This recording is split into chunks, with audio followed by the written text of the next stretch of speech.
My name is Evelyn Carter. I'm 58 years old, and for most of my life, I believed that if you stayed loyal long enough, worked hard enough, forgave enough, and held your family together through every ugly season, life would eventually soften.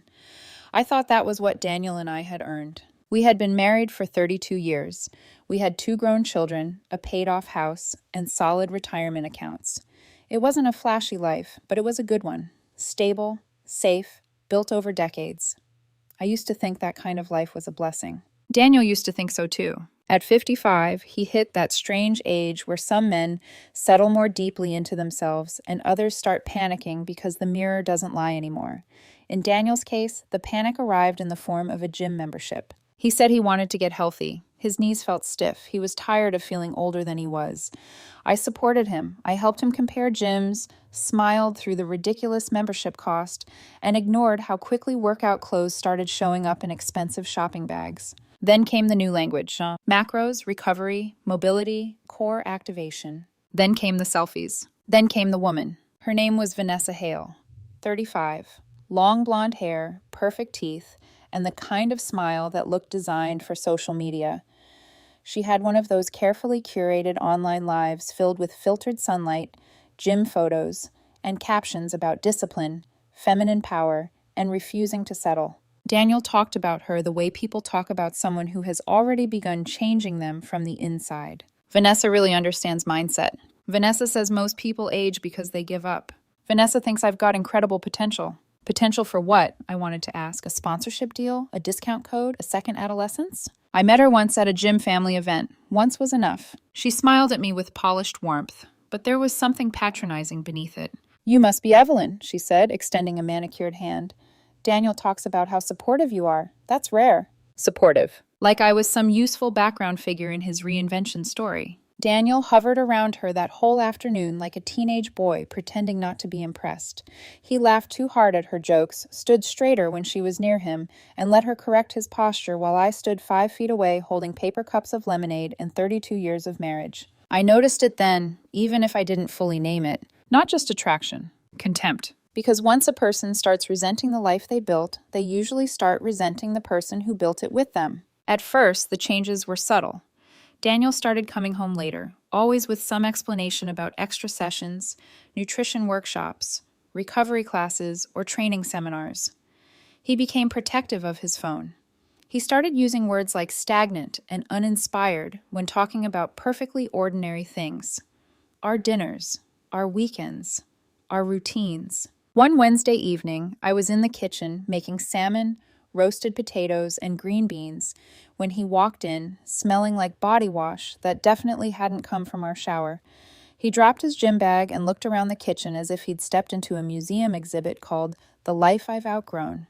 "We eat the same things all the time," he muttered. I turned from the stove. "It's dinner, Daniel, not a prison sentence." He gave a short laugh, but there was no kindness in it. "That's exactly what I mean. Everything with us is so predictable."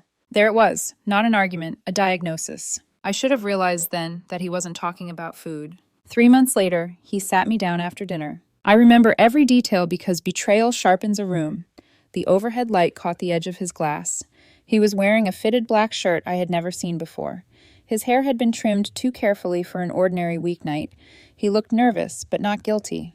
More like a man rehearsing something he had convinced himself was brave. "Evelyn," he said quietly, "I need to talk to you about something important." Because life is cruel, my first thought was illness. A diagnosis, a tumor, a heart problem. Something serious enough to explain the look on his face. Instead, he said, "I'm not happy." I stared at him. He continued before I could answer. "I feel like I'm suffocating in this life, in this house, in this version of myself. Every day feels exactly the same. I wake up, go to work, come home, sit in the same chair, have the same conversations. I can't do it anymore." I said the first reasonable thing I could think of. "Then let's change something. We can travel. We talked about Europe. We can renovate the kitchen. You can retire earlier. We can—" He shook his head. "You don't understand." That line, I hate that line. People only use it when they want to make selfishness sound profound.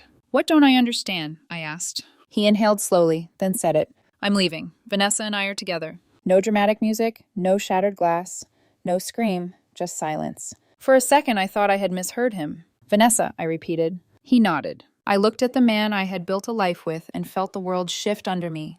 Not all at once, but in that sickening way a floor gives out board by board. "You're leaving your wife," I said carefully, "for a 35-year-old fitness influencer." He flinched at the word influencer, as if I had cheapened something sacred. "She makes me feel alive," he said. "And I don't?" His jaw tightened. "That's not fair." "No," I said. "What's not fair is spending 32 years with someone, letting her believe she's safe, and then sitting at her table in a new shirt to announce you've reinvented yourself." He looked away. That told me everything. This had been going on longer than he wanted to admit. "How long?" He hesitated. "A few months." I let out a short laugh that didn't sound like me. "Try again." He didn't answer. That was answer enough. I stood up because I suddenly could not bear to stay seated while he narrated the demolition of my life like it was some personal awakening. "Do the kids know?" "No." "Does she have a place for you?" "We found an apartment." He said it so easily. My husband and another woman had apparently been planning a future while I was ordering groceries and scheduling dental cleanings and believing our life was intact. "I want a divorce," he said finally. "I want to do this respectfully." I actually smiled at that. Respectfully. The affair had happened respectfully, I suppose. The lying, the secrecy, the emotional abandonment, the hidden apartment. He mistook my smile for softness and kept going. "I didn't plan for it to happen like this, but Vanessa made me realize life isn't over just because we're older. I still have time to be happy." I looked at him for a long moment. Then I said, "Okay." That threw him. He blinked. "Okay?" "You're leaving," I said.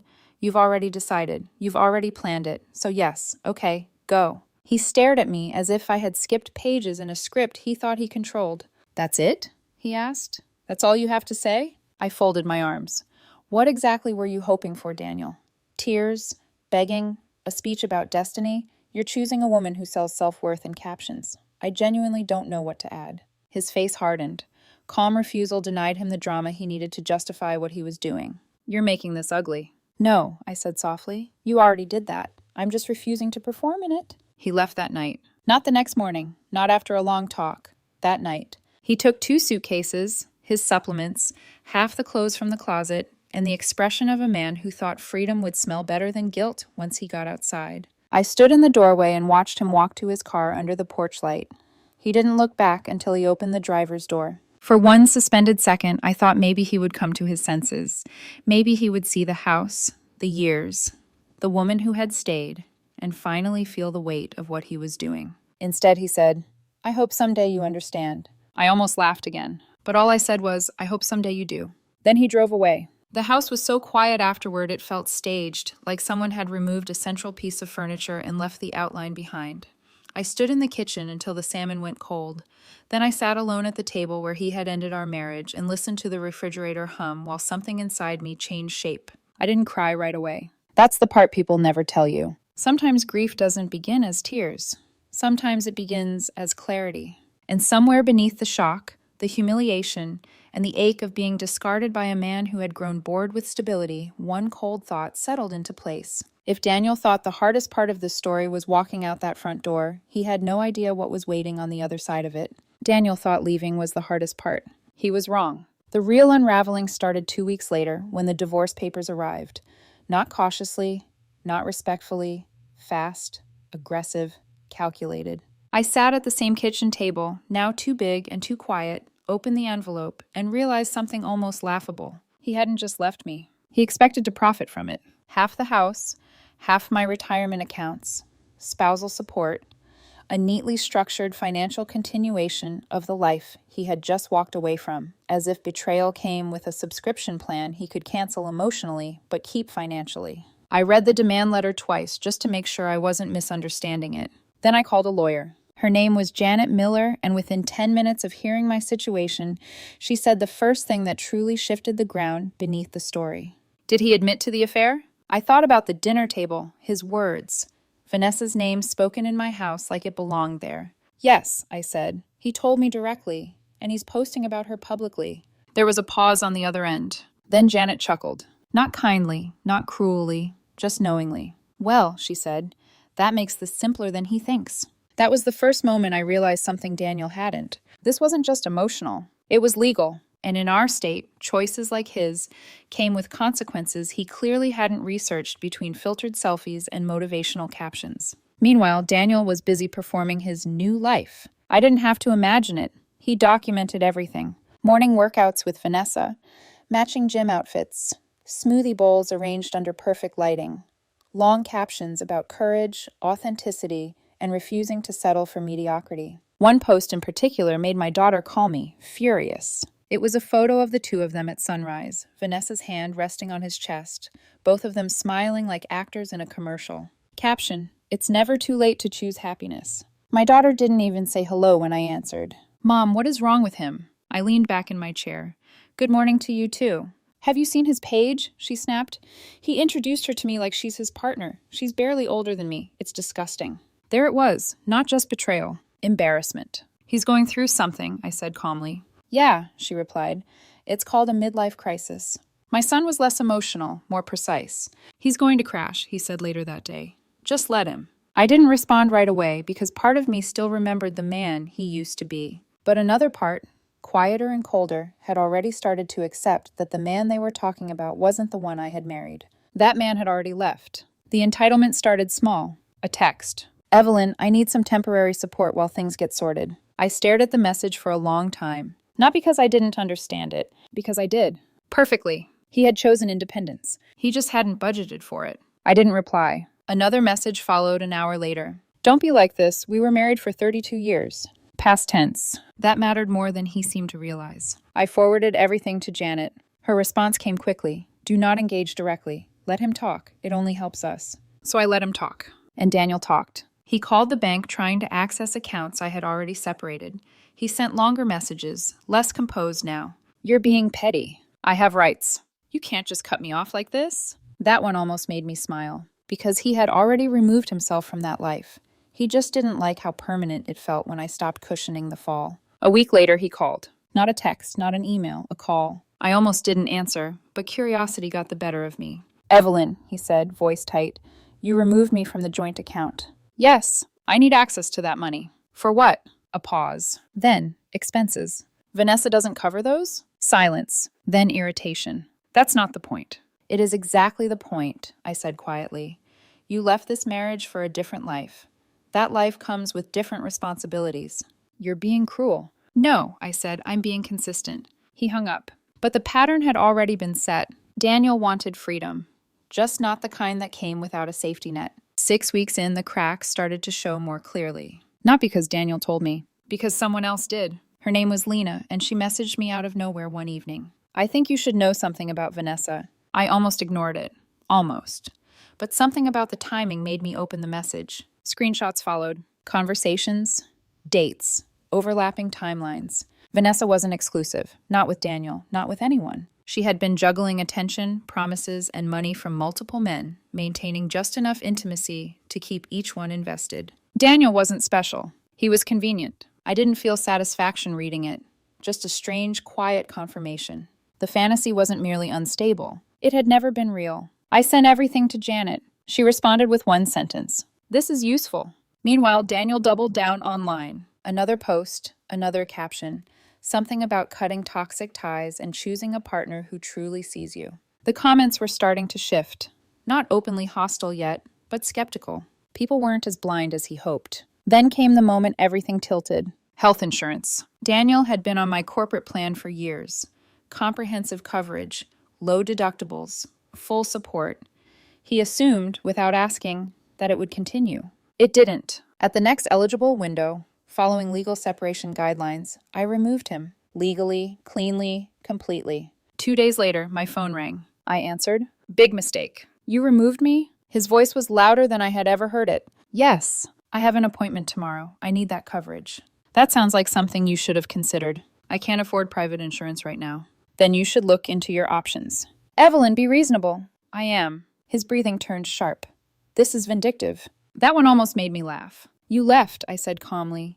You chose a different life. This is that life. I have medications. There are programs, payment plans. You're seriously going to do this to me? I paused, then said the truth. I'm not doing anything to you, Daniel. I'm just no longer protecting you from your own decisions. Silence. Heavy. Uncomfortable. Then he said something that told me everything I needed to know. Vanessa said you'd react like this. Of course she did.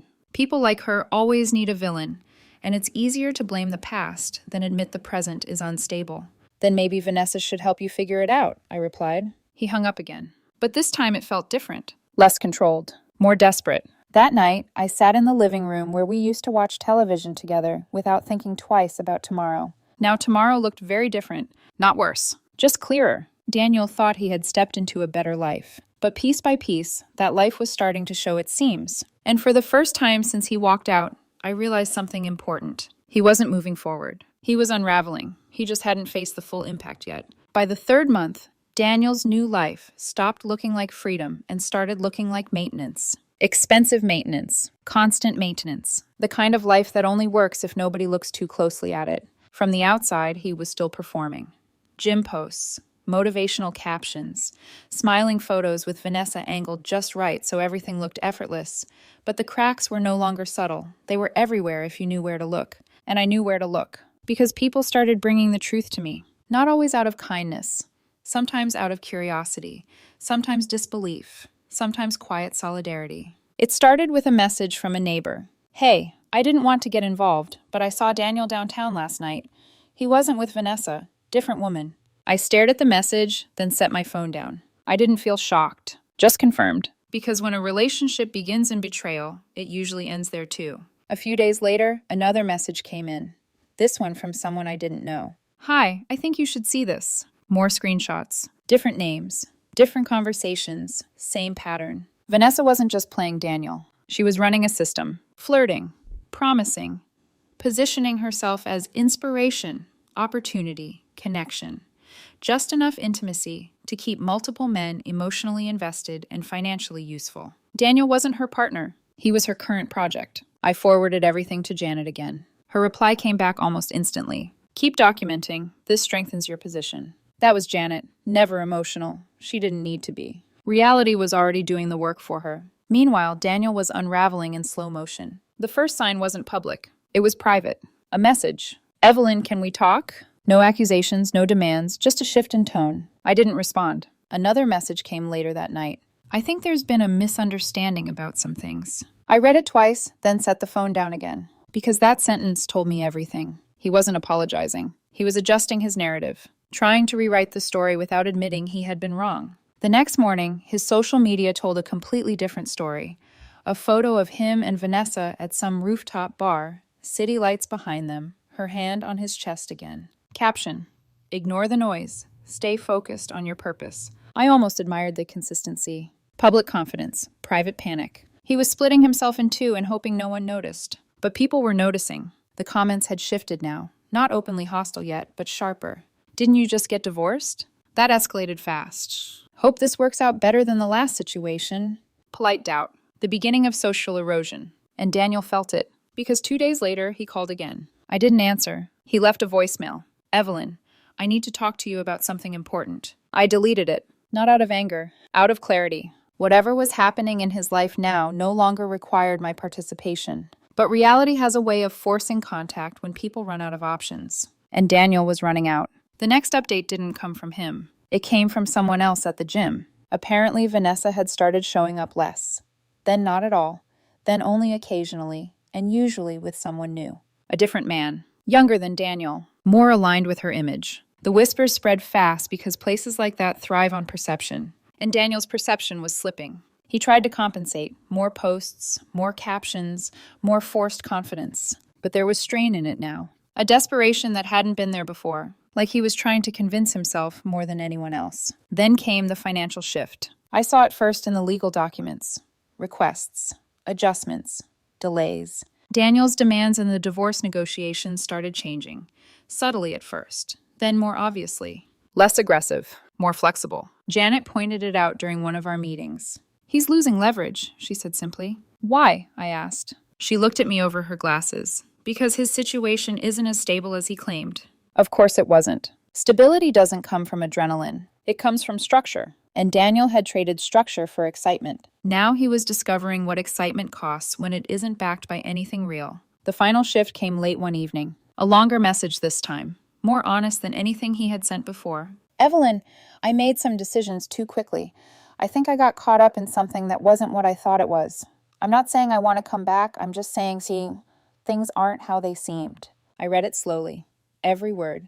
Every careful attempt to avoid accountability. Then I typed a response. And deleted it. Because there was nothing to say. He had wanted a different life. He had built it. Now he was living inside it. And I was no longer part of that equation. So I left him on red. That night, I sat by the window with a glass of wine, watching the quiet street outside. The same street, the same house, the same life he had called predictable. And for the first time in months, it didn't feel suffocating. It felt steady, peaceful, real. Daniel had chased something brighter, louder, flashier, something that looked like life. But now, from a distance, I could see it clearly. It wasn't life. It was performance. And performances don't last forever. Eventually, the lights go out, the audience leaves, and all that's left is the person standing alone on the stage, realizing they don't know how to live without the spotlight. Daniel was getting very close to that moment. He just didn't know it yet. By the 5th month, Daniel stopped pretending things were complicated. Now they were just bad. Not the kind of bad you can reframe with a caption. Not the kind you can hide behind good lighting and a smile. The kind of bad that shows up in your voice when you call someone you once took for granted. The kind that wears down pride piece by piece until all that's left is need. The call came late. Later than he would have dared before. I almost didn't answer, but something in me already knew this wasn't another attempt to rewrite the story. This was something closer to collapse. Evelyn. His voice was different. Quieter, less controlled, less confident. Just tired. I didn't say anything right away. Silence forces honesty. I need to tell you something, he said. Then tell me. Another pause. Then finally, Vanessa and I were not together anymore. There it was. No dramatic reveal, no spin, just the truth stripped of decoration. I leaned back in my chair. When did that happen? A few weeks ago. So while he had still been posting about purpose and alignment, he had already been alone. Why? I asked. He let out a short, humorless laugh. She wasn't who I thought she was. I closed my eyes for a second. Not because it hurt. Because it didn't. That was the strange part. I think she was seeing other people, he continued, voice cracking slightly. I found messages, and then she stopped coming home. One day I came back, and her stuff was just gone. Gone. Just like that. The same way he had left. The same quiet finality. There was something almost poetic about it. Not satisfying. Just inevitable. And now, I asked, I'm figuring things out. That meant he wasn't. That meant things were worse than he was saying. There was a long pause. Then he said it. I made a mistake. I didn't respond. Because that sentence by itself means nothing. Everyone says that when the consequences arrive. Rarely when the choice is made. I thought I knew what I was doing, he added quickly. I thought I needed something different, something more. But it wasn't real, Evelyn. None of it was real. I looked around the room, at the walls we had painted together, at the furniture we had chosen, at the life he had called suffocating. No, I said quietly, it wasn't. Then came the real reason for the call. I need some help. Of course he did. It always comes back to that. What kind of help? I asked. My situation isn't stable right now. I had to leave the apartment. The lease was in her name. I've been staying in different places. Temporary. Temporary. Another word for unstable. I also had a doctor's appointment recently. There it was. The second layer. The doctors found something that needed follow-up tests, he said quickly. More imaging. More answers. I don't have insurance right now, Evelyn. I don't know what to do. I felt something shift inside me. Not softness, not forgiveness, but recognition. Fear is real, no matter who carries it. I'm sorry you're dealing with that, I said honestly. I need coverage, he pressed. Just temporarily, until I figure things out. You still have your plan, right? You could...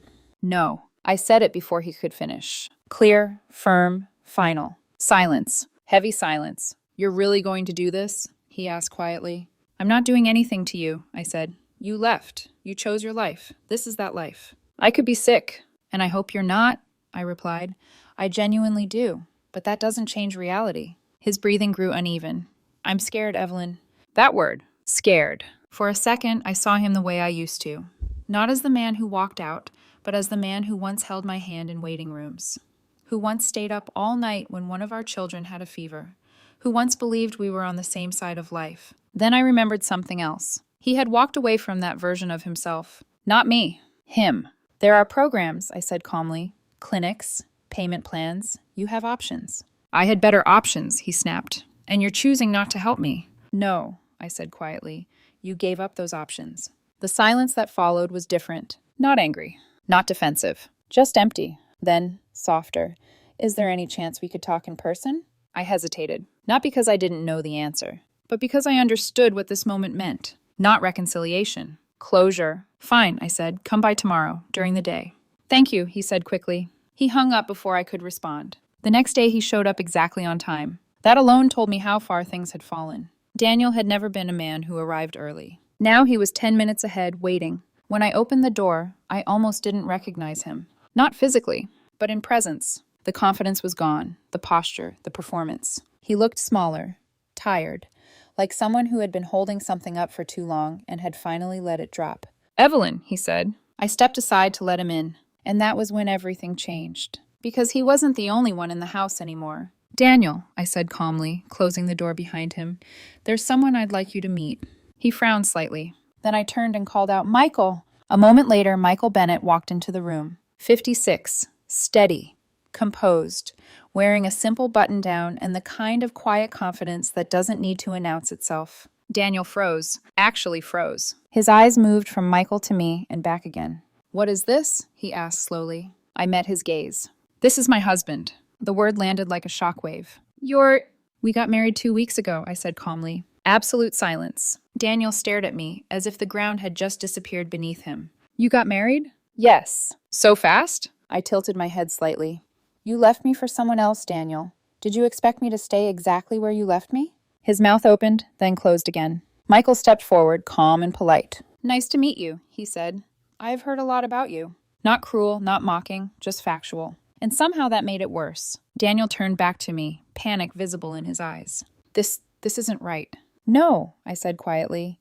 "What you did wasn't right." "I made a mistake," he insisted. "I told you that." "And I listened," I replied, "but I didn't pause my life waiting for you to realize it." He ran a hand through his hair, pacing now. "This is insane. You replaced me already?" I held his gaze. "Replaced implies you still had the position." That hit hard. Michael said nothing. He didn't need to. His presence alone was enough. Daniel looked between us one more time, then something in him gave way. "Evelyn, please," he said, voice breaking. "I'm asking for help. I don't have anyone else." For a moment, everything slowed. The past, the years, the life we had built. Then it all passed, because the truth was simple. He had chosen to leave, and I had chosen to move on. "I hope things work out for you," I said gently, "but you need to figure this out on your own." Daniel stood there for a few seconds longer, then nodded once, slowly, like someone finally understanding a language he had spent months refusing to learn. Without another word, he turned and walked out. The door closed behind him. And this time I didn't feel anything break, only something settle.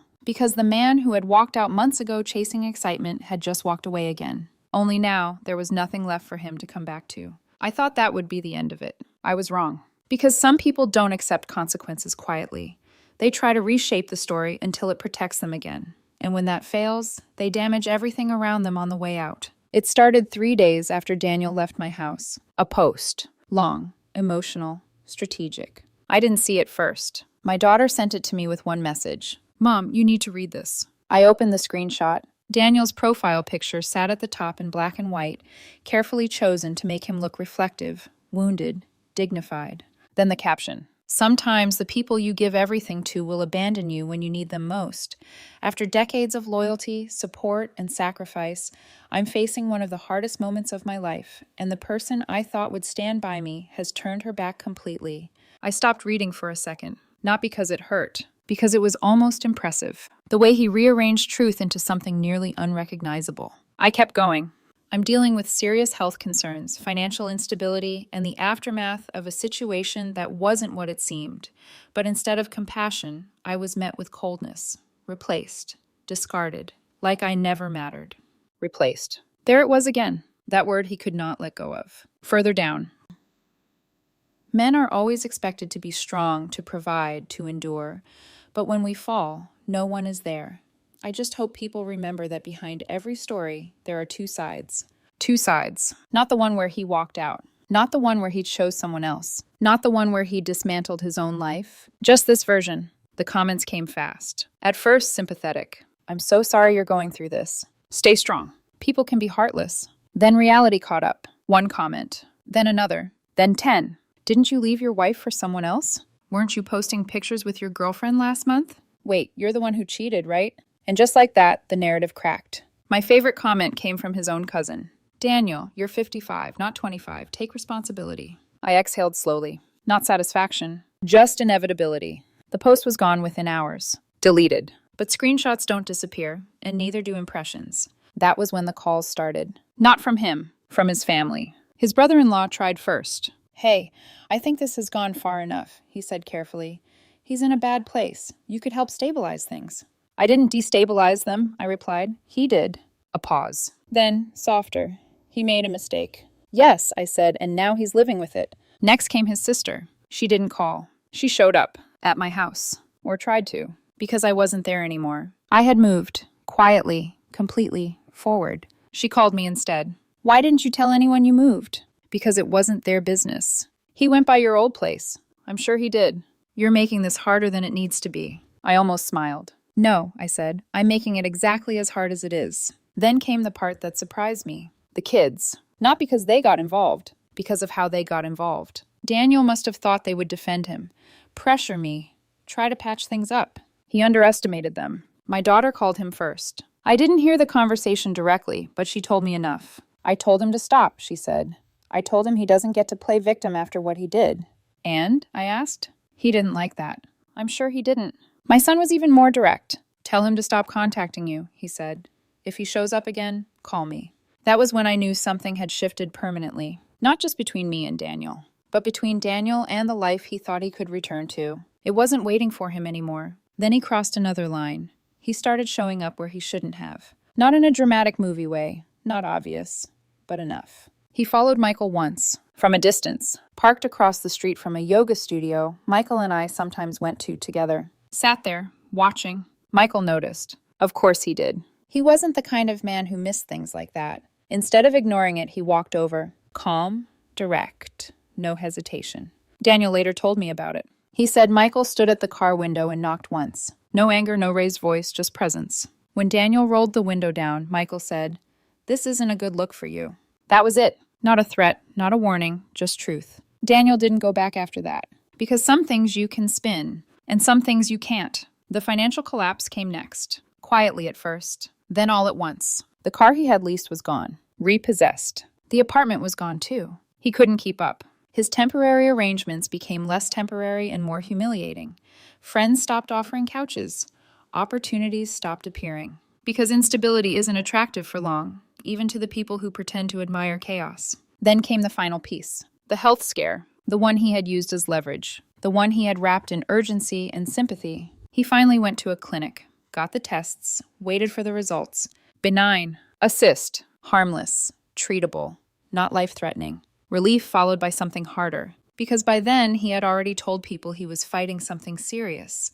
He had already framed himself as abandoned in crisis. Now the truth had caught up with him again. The last message I got that week came from an unknown number. "Hey, this is Daniel." I didn't respond. Another followed. "I'm sorry." I stared at the screen for a long time, then locked my phone. Because apologies don't mean much when they arrive after everything has already collapsed. By then, they aren't really about you. They're about the person who lost. And Daniel had lost everything he thought he was gaining. Not just me, not just the marriage, but the version of himself he had been so desperate to become. Now he was just a man trying to figure out where it had all gone wrong. And for the first time, there was no one left willing to explain it to him. The last time Daniel tried to step back into my life, he chose a room full of witnesses, which in a strange way was fitting, because that was how he had left, publicly, carelessly, confident that he controlled the narrative. This time he didn't. It was Michael's birthday. Not a big party, not loud, not performative. Just dinner. A quiet, elegant restaurant,